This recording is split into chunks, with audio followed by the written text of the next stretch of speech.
Hi, I'm Author Assist, proud sponsor of the 3-Act Structure Show on the Go Indie Now platform. Author Assist offers affordable services and one-on-one training to independent authors. I help them from brainstorming an idea to publishing and the promotion and marketing of the book. I have 2 podcasts, Narrations by KK and Behind the Pen. I'm the host of the radio show Author Assist on the Artist First Radio Network, and I'm also a multi-award winning filmmaker. Love creating book trailers. I'm also a graphic designer and offer at least another 20 services that will help authors navigate and stand out. If you're a new author and you're holding the copy of your book in your hands, thinking, now what? That's when you need Author Assist. Contact me for a service sheet at kgantusauthораssist@gmail.com.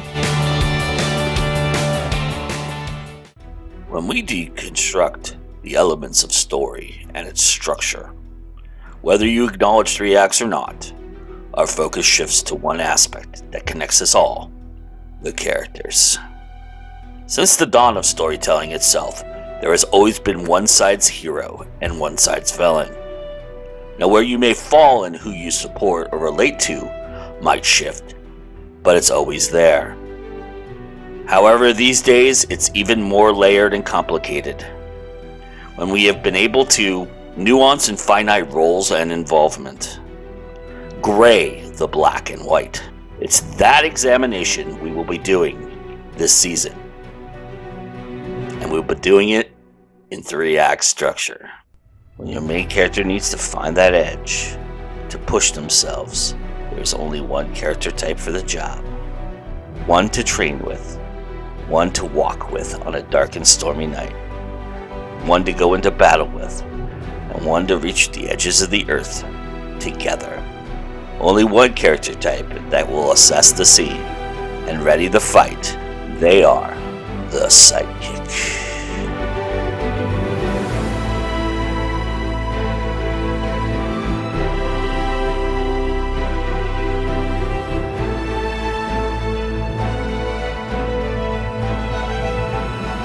Hey guys, I'm Alexander Gideon. As you probably know, if you watch the channel at all, my work can best be summed up by the phrase, "and many people died." My first book, A Web of Crimson, came out 2 years ago. Second book should be out by June. But I write dark fantasy, sci-fi, all other kinds of fantasy.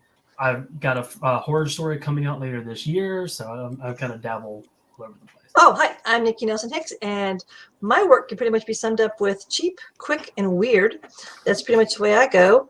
I write all kinds of things: horror, steampunk, speculative fiction, whatever, and even some Sherlock Holmes, which goes really well for tonight's subject on sidekicks, because who is the most best sidekick in the world but Dr. Watson? Hi there, I am Samantha Bryant. I'm best known for the Menopausal Superhero series. The first book is called Going Through the Change. Love that. But, my work is half hero and half horror, which is also a great description of my day job as a middle school teacher. I'm Deborah Parmalee, and I'm most known for writing military romantic suspense.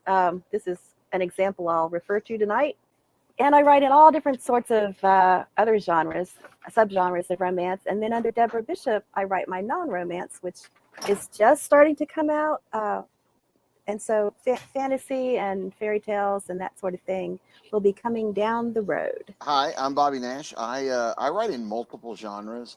I do a lot of crime fiction, thrillers, things of that nature, under my own press. For other publishers, I tend to do a lot of things like horror or some sci-fi or some action. It's weird. It's all kind of cyclical. It's like one year, you're doing, publishers are hiring you just to do horror. The next year, it's like this year I did 4 Westerns. It's just how weird how that works out. So I bounce around from a lot of different genres that way. All right, so this is probably one of the cooler character arcs out there, because it's like it's kind of old school in a lot of ways, but it's also kind of it's neatly defined, I think, and it's one of those that is, a sidekick when you kind of see one kind of idea. But I'm curious, to start the conversation, how in depth do you get with your sidekick character? How much of them and their story do do you think makes the final cut of your printed word? Well, I know I've done a sidekick right when I start writing from their point of view. Exactly.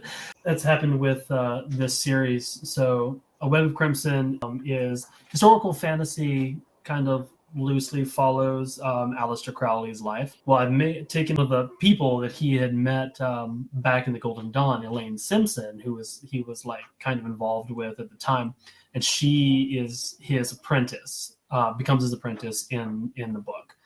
And through that book, through the second book, she plays this really big part, as the sidekick character. And in book 3, she gets her own story. And I think if sidekicks are done right, they deserve to have their own story. I mean, like my favorite sidekick, second Robin, Jason Todd, is now Red Hood, and it's some of my favorite stuff. So it's like, I think that if you've written a good sidekick, they should evolve into their own thing. Yeah, a good sidekick not only helps the hero, but has their own. I mean, they have their own arc, their own growth. Look at any of the companions of the Doctor, any of the good ones. They all have their own growth where they really realize, I don't really need this guy. And they move on their own. As for myself, I mean, Dr. Watson, without Watson, Sherlock would be almost lost. He is his conduit to the real world. And in this book, I actually created a couple other characters that I really like. I had so much fun. I made them because when I got the gig to write this book, I was told, write whatever you want. I don't care as long as it stays in the canon. I wanted to make fun of Conan Doyle's love of fairies. So I created this monster hunter, Ulysses K. Todd, who is going after the fairies. And I just started making this whole backstory of how when he was a child, his mother tried to kill him. But the way he deals with it is that she wasn't trying to drown him. She got taken away by the fairies because she ends up drowning. She falls into the river and drowns herself. But no, she didn't drown. And she wasn't trying to kill him. She was taken away by the fairies. So he has a very tragic backstory. But he's such an interesting guy because he's so deluded and believes so hard in fairies. You kind of just want to give the guy a hug and some lithium. But other than that, anyway, a sidekick should be someone who helps not only help up the protagonist, but they need to grow in their own, or they're boring. I'm really fond of the sidekicks that bring out something different in the hero, especially when you're dealing with extraordinary people like superheroes or secret agents or anybody with a really big, specialized, dramatic kind of skill set. It's good to have somebody who gives them keeps them in check in a way, like reminds them about regular people, keeps them connected to the regular world, and can sometimes even inspire them to be a better person. I felt that way about a lot of the young women that Wolverine mentored over the years. And that's definitely part of the playground I was splashing around in when I ended up with Susie. Although, I thought Susie was just going to be an annoying character to, get under Patricia's skin momentarily. And then here she still is in the 4th going into the 5th book. So she decided. I don't think I did. Yeah, exactly. Characters can surprise you. And I learned a lot of things with my first book. It's a Western historical romance. And the heroine has to go from Kansas to Texas on the old Chisholm Trail to get her son back. Her husband, who was a bigamist, their marriage isn't legal, steals her son and takes him to Texas. She's left on a failing Kansas farm. It's being auctioned off with a young daughter. Now she's got to get from there to Texas. How's she going to do that? Well, she teams up with an old mule skinner, old Moss, and they start that route. Along the way, they meet the hero who's after the husband because he spent 7 years in jail for a crime he didn't commit. So anyhow, that's the basic. The thing is, old Moss came out so strong that he easily could have overtaken the book. And I've had people tell me that was their favorite character in the book. So characters can surprise you. And I learned from that not to let any character that wasn't absolutely the hero or the heroine steal scenes. It's kind of like on a stage, you get that fascinating character comes out and suddenly everybody's looking at them and now they've forgotten about your other people. Terry Pratchett said that with the Sam Vimes character. He said, whenever I bring in one of the the guards. It all becomes a guard book. It didn't mean to be a guard book, but it becomes a guard book if Sam Vimes suddenly shows up because of that kind of thing. He's such a character that takes all of the, because he's such a great freaking character. I love Sam Vimes. Mm-hmm. Yeah, I think, like any character, a sidekick has to be a good character, and I think that's the important thing to start with is if you've got a good character, they can fill that role because there's multiple kind of sidekicks. You've got the sidekick that's a partner. You've got the sidekick that's really just there to be exposition or, to help when they need it, The Merlin. Right. Like Dr. Watson would fall into the partner category, Yes. Whereas with the Doctor, his companions are more like they're there so we, the audience, can be explained things too. And they're their emotional compass. Yes. So he could do all that without them, but doing it with them gives it an extra layer. Whereas Captain America and Bucky, or Batman and Robin, Batman and Captain America can do this stuff on their own. Right. But having that partner with them can help them do things at a different level. So I think once you know the character, and just like you said, they'll surprise you. Characters that you think of as just the sidekick might later become the lead.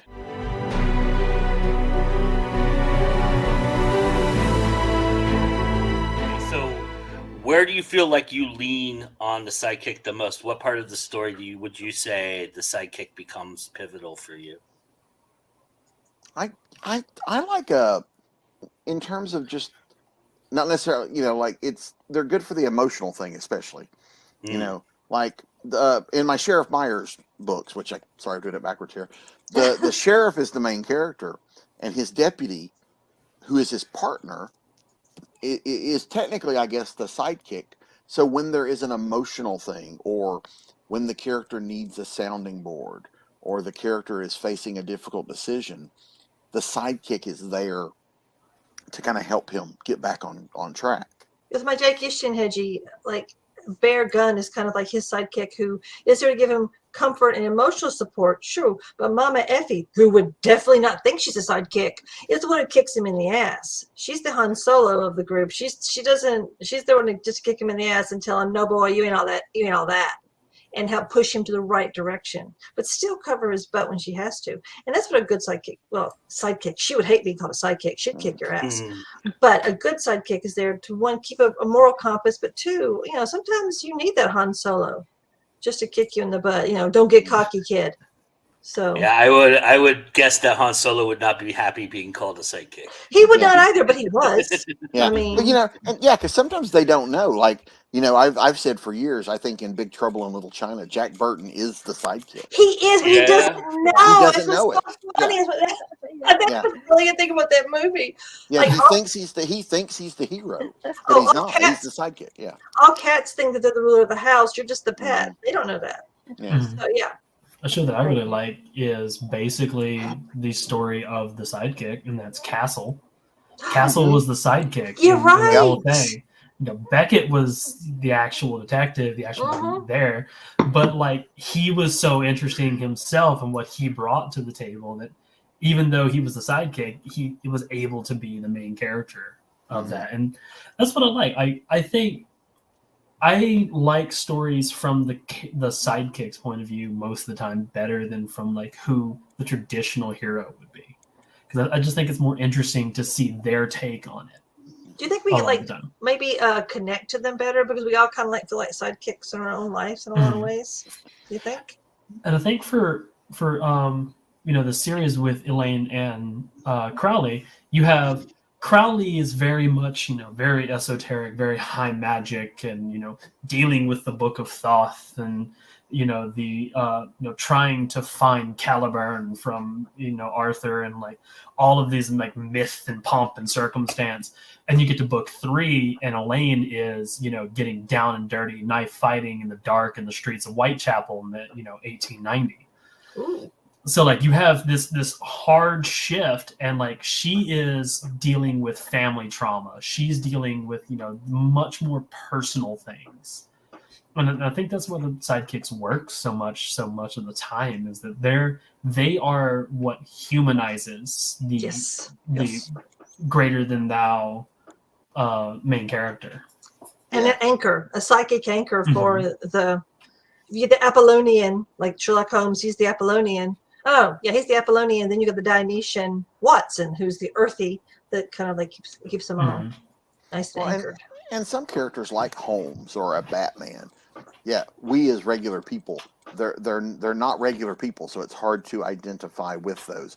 And I'm sure, Samantha, with your superheroes, you kind of run into that where your sidekick kind of looks up to the superhero sometimes, or looks at with an awe on them, or understands them differently. It's kind of the opposite with mine. But then part of why I got into writing my series was to deal with the things that frustrate me in other superhero stories. And so Susie came in as an intern for Patricia's day job right before she ended up being the Lizard Woman of Springfield full time.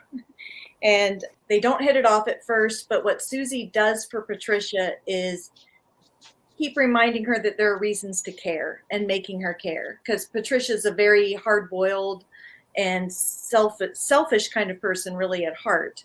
And so when she got super skills, she didn't really want to use them to help the rest of the world. She was just kind of pissed that it screwed up her week. And I love that. And that kind of stuff. Susie, I think, is why Patricia is a hero, because Susie's like, well, of course you're going to help people with this. Why would you have these special skills and not use them to help other people? What's wrong with you? So she kind of kicks Patricia's butt into gear and makes her be a hero. With the one I showed you the cover for, they're sisters. So they've got that dynamic going, which changed the whole sidekick thing a little bit. And I wanted to do that on purpose. Sometimes I like to just play with the story to do something different because that keeps it fun for me. But, it's come a long way, because that first book, Demille Skinner was the guy that took wagon trains across the West. He was knowledgeable. She was younger. And so it was very different types of sidekicks. And I like to kind of play with them.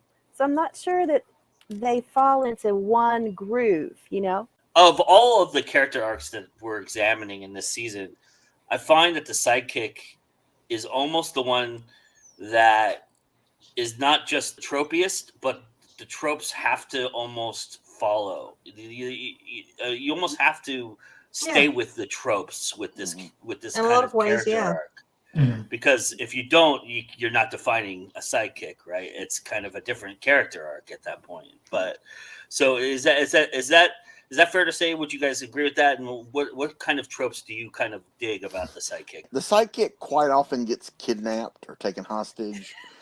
That happens a lot. Oh my gosh, the Daphne syndrome. Yeah, they're the person that will frequently go, I don't understand why you're doing this. Why are you doing this? Explain this to me. I don't understand. Let me explain my plot. I don't agree. And you have to, those are two of the big ones that I run across when I write, is trying to avoid putting them in those situations. Well, Robin, as you know. Blank. But we don't want to fridge our sidekicks as much too, because they kill them off a lot, and it's just a way to get the people to push the hero. And I hate that. I don't like killing off people if you don't have to. Yeah. I accidentally did that with my very first Jake story. So I didn't realize Jake was going to become a series. And so when I did kill off basically his sidekick, I made amends, because I can do that. I'm God. Yeah, because you can, the trope of, and not just sidekicks, it also works with love interest that they use a lot, where killing the sidekick or the love interest is the motivating factor for the hero to avenge them, and that one is overused a lot. Yeah. If you give birth to a hero, you're going to die. The parents are out.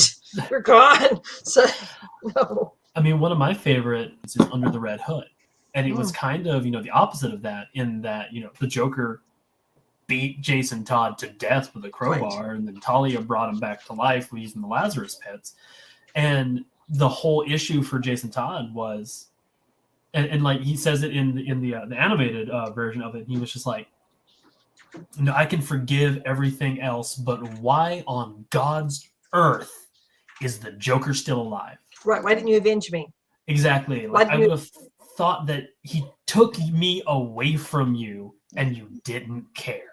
Well, the first sidekicks I remember being aware of like in my reading and television history and stuff when I was a little kid, were like the Wonder Twins on Oh, the Wonder Twins. and also Robin in the Burt Ward Adam Batman. Yes, right? I remember those. Oh, Both of those, they always used the sidekick for like, they got kidnapped and needed to be rescued a lot, and they were there for kind of comic relief. mhm. Yep. Shaggy and Scooby Doo.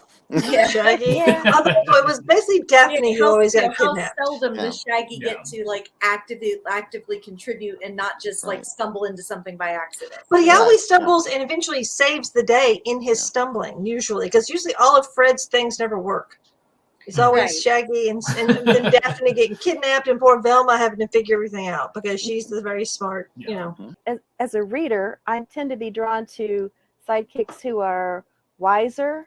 So I tend to, if I'm going to write one. But I went totally against that with the sisters because the sidekick is younger and foolish and has a stalker. So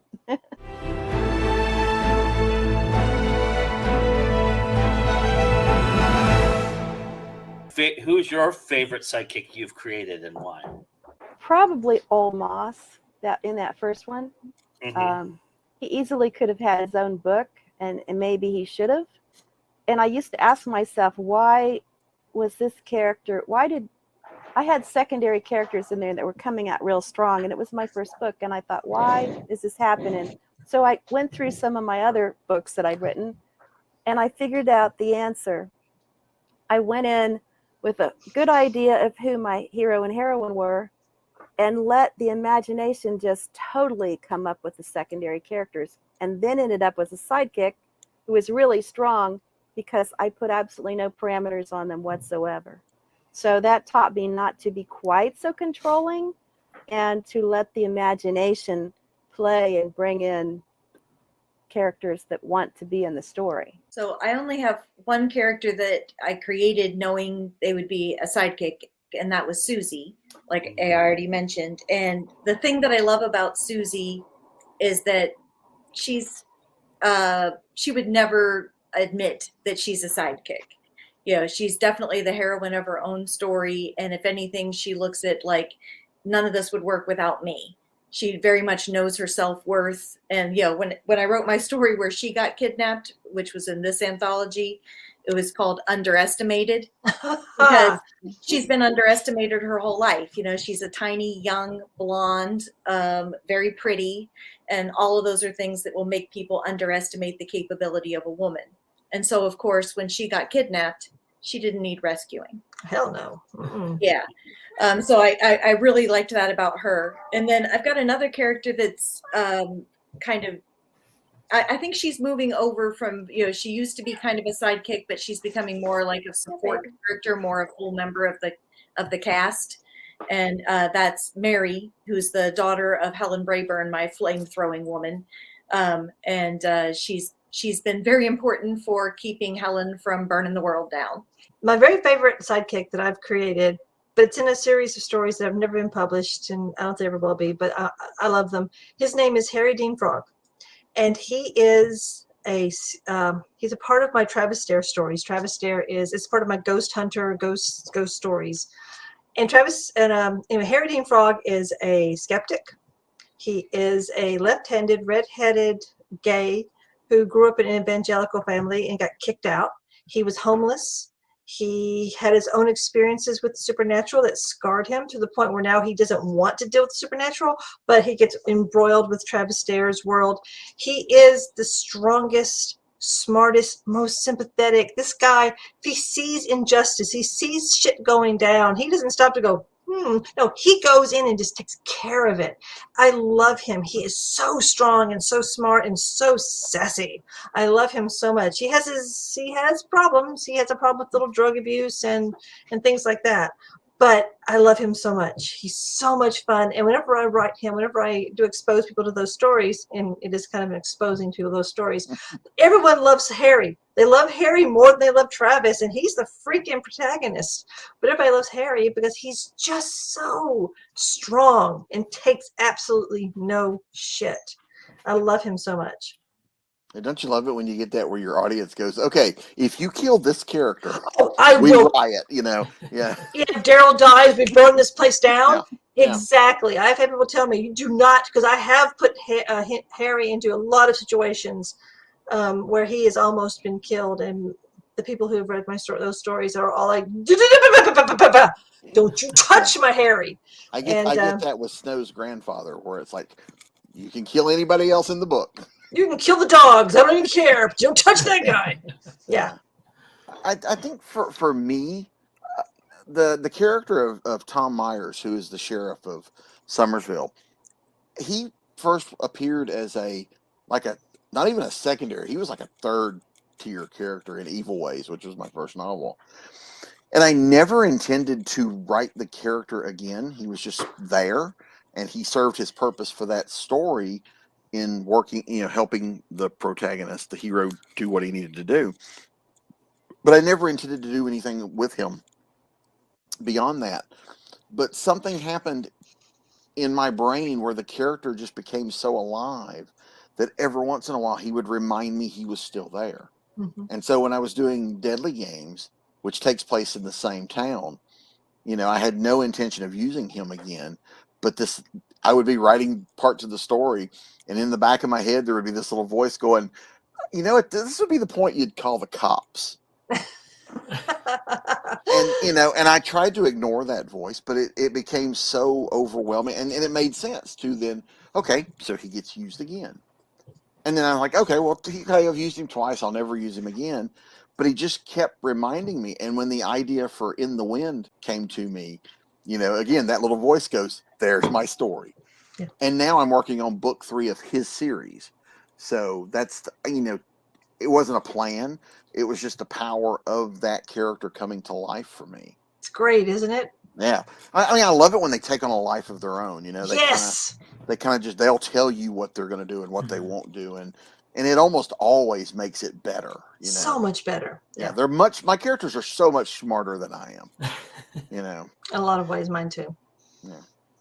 That's how my the third book in this series kind of happened, is that I was trying to write it from Alistair's point of view, and it kept fighting me, and I was like, why can't I get this? Why can't I make this plan? Why isn't this working? And it was really looking at it because I'm trying to tell Elaine's story through Crowley's point of view, and that's not going to work. She has just been such a great character and also such a great outlet, because family trauma she deals with in book 3 may or may not be very personal. So yeah, book 2 should be The Vault and the Vessel. Book 3 is A Hammer of Witches, and I'm so excited for A Hammer of Witches. Oh, that's a great title. I love that title. Yeah. Mm-hmm. And yeah, she's just been such a great character. In fact, I think at this point I like her more than I like Alistair. Really you get that way, don't you? You're always like, I would kind of like this person more. Yeah, because sometimes you can get a character that you didn't intend to do much with. I mean, like in the Snow series, I had a main villain who was going to be the big villain, and he had a sidekick, a sidekick villain who ends up becoming the big bad, and I ended up getting rid of the big bad early on, and this character takes over. But it wasn't anything that it was conscious. It was just, as I was writing them, I realized I was following the wrong bad guy. Yeah, I love that when it's more organic. Mm-hmm. That's great. Mm-hmm. Yeah. With, Igor taking over would be interesting, right? Mm. Who do you think Alfred is, though, with Batman? Is he like a Merlin character? I mean, he's a sidekick. I think it depends on I think he's the confidant, which Alfred. Yeah. which is a different show. Okay. I will admit, as much as I disliked the whole Justice League, the newer ones, I did love, there's one line in there where when he does take them into the Batcave, and Bruce introduces the Justice League to Alfred, and he said, "This is Alfred. I work for him." Yes, because Alfred can kick your ass. He kicks their crap. Yeah, and I always thought that because Alfred keeps, Alfred, in the case of Batman, Alfred and the Robins, and the rest of the Bat family, but mostly Alfred and the Robins keep Batman from becoming a villain. From going complete utter psycho. Yes. Batman would be out there slaughtering people if he didn't have these things. Okay. So after the show, we should all get out our instruments and start a new band, Alfred and the Robins. Alfred and the Robins, yeah.